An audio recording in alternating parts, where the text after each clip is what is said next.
they really let us like talk about that during the class. So I felt that that was really important because it was kind of like the elephant in the room. Hmm. And I just felt like we really needed to talk about that. But then there was this other teacher that he kind of came off as kind of like he didn't want to talk about it. And he would say certain things during class and Oh, feel safe in that class. So okay. that kind of I'm sorry, really set me off. Bailey, I lost you for a second. Can you say he would say things in the class? Yeah, he would say things that would make me really uncomfortable. And I don't know if he was trying to, I guess, like educate people or just, I don't know. But it just kind of came off as like really rude and dismissive. And he also wouldn't reply to his emails. So I was kind of like lost the entire class. But I mean, I got an A, but it would have been helpful if I got an A and I did learn stuff. But I think he just gave an A to people just because he didn't want to deal with anything. Hmm. I shut down my video because I was losing you a bit, and I'm not sure if that's my Wi-Fi or not, but I'm still here. Um, so for both of you, if we're talking about the ideal faculty in this alternative school learning, what are the things that you want to see from faculty to help you really get through this? I think I would like for them to actually reply to their emails. Hmm. I'd second that wholeheartedly. Why? Because that was actually a problem for some of my other teachers as well. We couldn't get a hold of them outside of class, Hmm. but in class, oh yeah, they were more than willing. But yeah, trying to get them outside of class was sometimes just really difficult.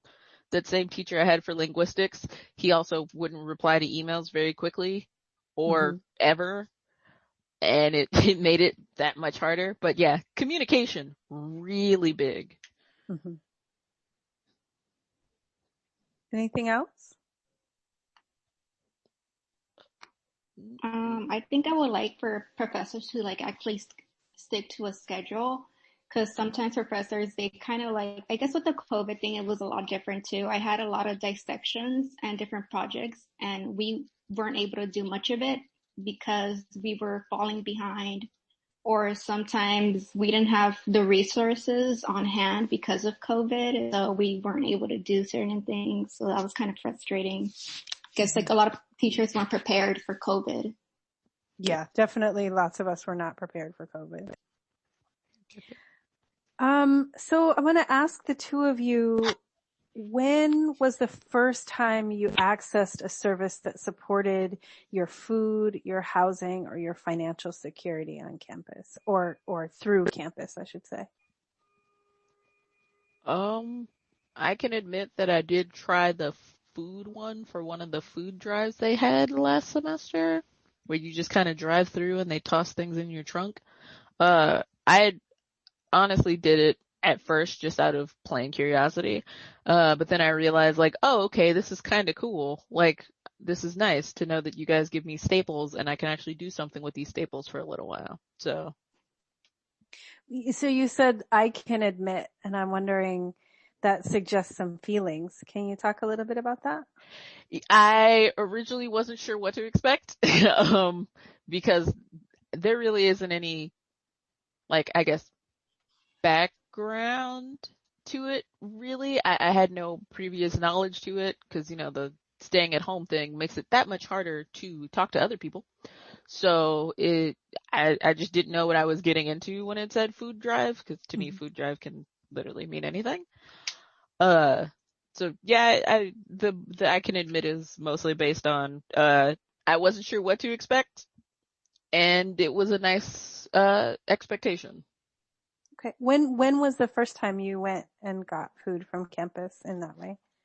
Um, oh gosh, I don't even remember.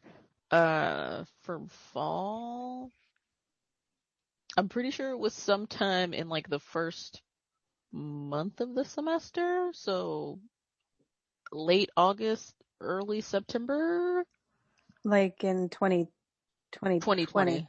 Okay. Yeah. Was something going on that made you feel like you should go? With the whole COVID thing, it, to be blatantly honest, it really put me on my ass when it came to work. And it's not that, money is, the tightest or anything, because I don't exactly live alone. I live with my mom. She usually covers the majority of things. But me personally, I felt bad that for the life of me, could not hold a job around that time, because I had started a new job just before the pandemic hit. Then the pandemic hit. I lost that job.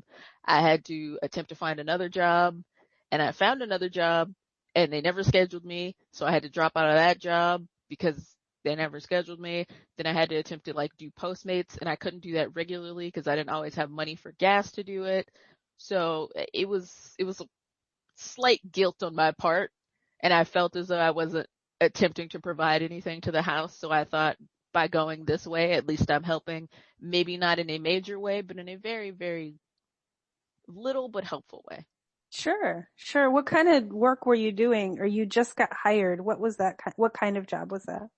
Oh gosh, all the jobs I went through last year. I had just got hired in Marches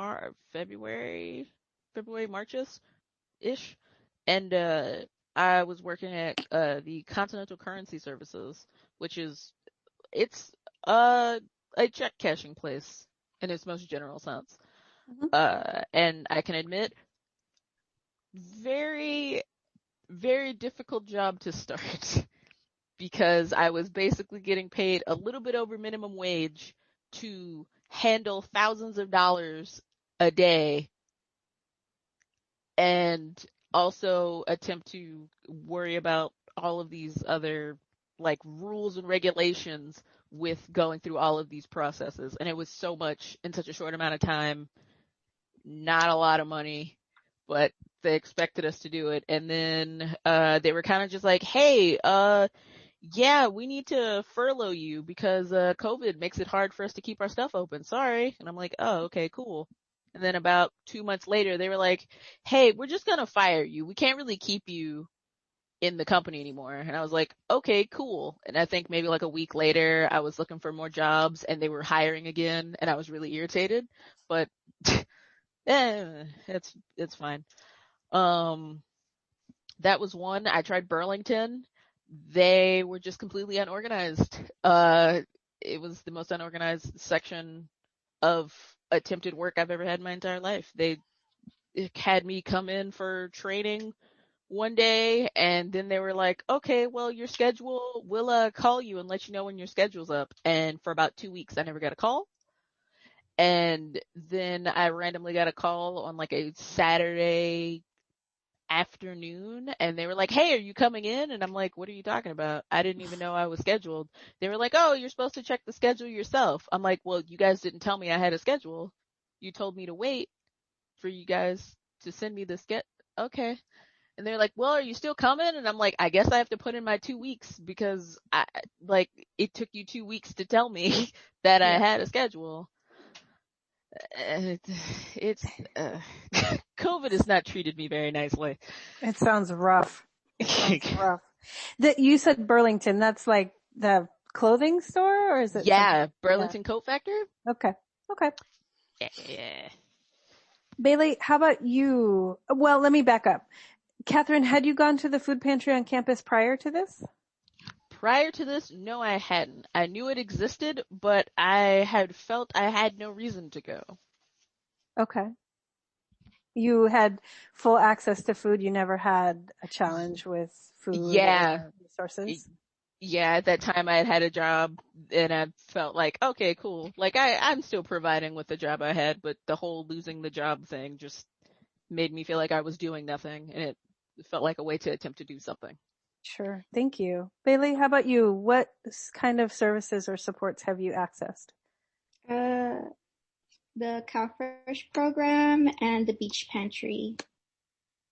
So tell me, which one did you do first?